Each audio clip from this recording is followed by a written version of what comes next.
தமிழ் சேனலுக்கு உங்களை அன்புடன் வரவேற்கிறேன். திருவண்ணாமலையில் உள்ள அருணாச்சலேஸ்வரர் ஆலயத்தில் வீற்றிருக்கும் விநாயகருக்கு 1000 யானை திரை கொண்ட விநாயகர்னு பேர். விநாயகருக்கு அந்த பேர் எப்படி வந்ததுன்னா, ஒரு காலத்தில் திருவண்ணாமலையை ஒரு சிற்றரசன் ஆண்டு வந்தான். அவன் விநாயகர் மீது அளவு கடந்த பக்தி வச்சுருந்தான். அவருக்கு தினம் பூஜை வழிபாடுகளை முறைப்படி செஞ்சுட்டு வந்தான். அவனுடைய ஆட்சியில் மக்கள் எல்லாரும் ரொம்ப சந்தோஷமாக வாழ்ந்து வந்தாங்க. அப்படி இருக்கும்போது அவங்களுக்கு பேராபத்து ஒன்று எதிரி நாட்டு மன்னன் வடிவத்தில் வந்தது. அவன் ரொம்ப பலம் பொருந்தியவனாக இருந்ததால் சிற்றரசனை அடிக்கடி துன்புறுத்தி வந்தான்.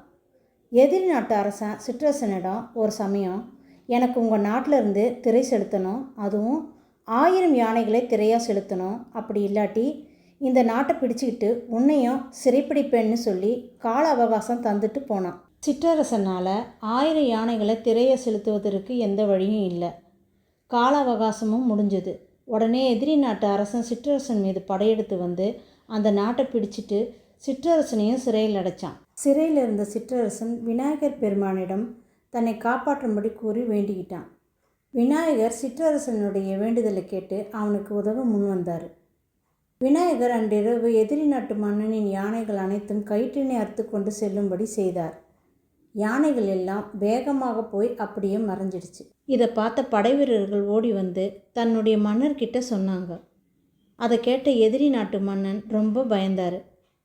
யானைகள் எல்லாம் எங்கே போயிருக்கோன்றதை தெரிஞ்சுக்கிறதுக்கு அரண்மனை ஜோதிடர்களை வரவழைச்சி யானைகள் ஓடிப்போனதற்கு என்ன காரணம், திரும்பவும் யானைகள் கிடைக்குமான்னு கேட்டார். அரண்மனை ஜோதிடர்கள் இது விநாயகரின் திருவிளையாடல்ன்றதை தெரிஞ்சுக்கிட்டாங்க. விநாயகரின் பக்தரான சிற்றரசனை சிறைப்பிடிச்சதுனால தான் இப்படி நடந்திருக்கு.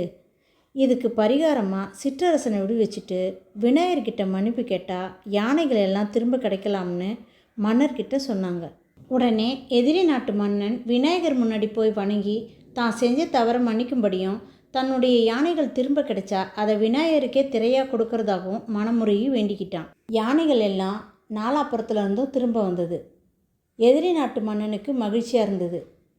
சிற்றரசனை விடுதலை செஞ்சுட்டு, இனிமேல் என்னால் உங்களுக்கு ஒரு தொல்லையும் ஏற்படாது, நீங்களே இந்த நாட்டுக்கு மன்னராக இருங்கன்னு சொன்னான். எதிரி நாட்டு மன்னன் சொல்லியபடி யானைகள் அனைத்தையும் திருவண்ணாமலையில் உள்ள அருணாச்சலேஸ்வரர் கோயிலில் வீற்றிருக்கும் விநாயகருக்கு திரையாக அளித்தான்.